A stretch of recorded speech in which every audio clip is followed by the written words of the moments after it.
You turn a corner in a crowded cafe and collide with a stranger, sending hot coffee soaking into their shirt. In that second, your heart drops and the silence feels permanent. Trying to apologize in a second language adds a layer of stress that often leads to freezing up. But there is a specific way to navigate this interaction, using the simple past tense that makes the apology feel natural. The process involves an initial reaction, a factual explanation, and a concrete offer to help. By relying on basic grammar structures, you can manage the situation without stumbling over your words. To help us keep making these English guides, take a moment to like this video and subscribe to BloomSpeak English. When you have a preset structure to follow, you don't have to translate complex sentences in your head while the other person waits for a response. It allows you to stay present in the moment, rather than getting lost in your own thoughts. Start with an immediate reaction. This breaks the silence and signals that you've recognized the mistake before the other person has to react. Native speakers use short exclamations like, "Oops," or "Oh no," to acknowledge the accident. As Paul shows here, these small words are enough to cut the initial tension. Have you ever had a sudden accident like this? Comment "Oops" below if you've been in a similar situation.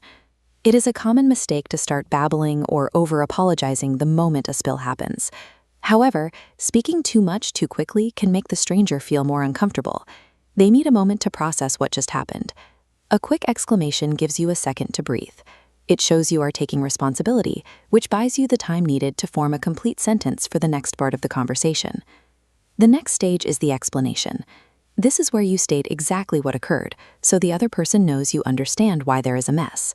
This diagram shows how to build the sentence. You start with, "I'm so sorry, followed by the action and the object. Crucially, the action must be in the simple past tense. For regular verbs, we add the ed suffix. This gives us, "I bumped into you," or "I spilled my coffee." Avoid using the present tense here. Saying "I spill my coffee" sounds like the action is still happening. Using the past tense places the mistake firmly behind you. Let's apply this to a different scenario. Imagine you walk past a table and accidentally kick a stranger's tea onto the floor. Using the same grammar, you would say, "I'm so sorry, I kicked your cup," or "I knocked over your tea." Using simple past tense shows the event is finished, and you are taking ownership of it. This clarity helps lower the listener's frustration. Stating the problem is only half of the solution. To move past the mistake, you need to offer a resolution. This is where you provide a way to help. Use the phrase, "let me," to offer a fix. As the diagram shows, you can follow this with specific actions like get you some napkins or buy you a new coffee.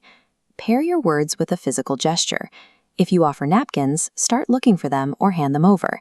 If you offer a new drink, indicate the counter. Proposing a solution gives both people a task to focus on. It stops the cycle of repeated apologies and allows the interaction to progress toward a conclusion. "Let me" is a polite way to give the other person a choice. They can accept your help, or they might simply say, "No, don't worry about it," which allows both of you to walk away. This transition from an apology to an action helps move the interaction past the mistake. It provides a natural way for both people to end the conversation. Let's look at the full sequence in a single breath. "Oops, I'm so sorry, I bumped into you and spilled my coffee. Let me get you some napkins." By following this sequence, you address the mess and the person's feelings simultaneously. The frustration of the stranger often turns into a polite acceptance of the apology. This approach works because it mirrors how native speakers naturally navigate these small accidents. You can use these same steps for almost any minor blunder you encounter in an English-speaking environment. Now for your homework. Practice using the simple past tense by describing a funny mistake you made recently in the comments. Practicing this specific interaction now helps you become more comfortable using this simple past tense in high-pressure moments. This builds the confidence needed to handle social situations in English with more ease. Thanks for watching BloomSpeak English, and I'll see you next time.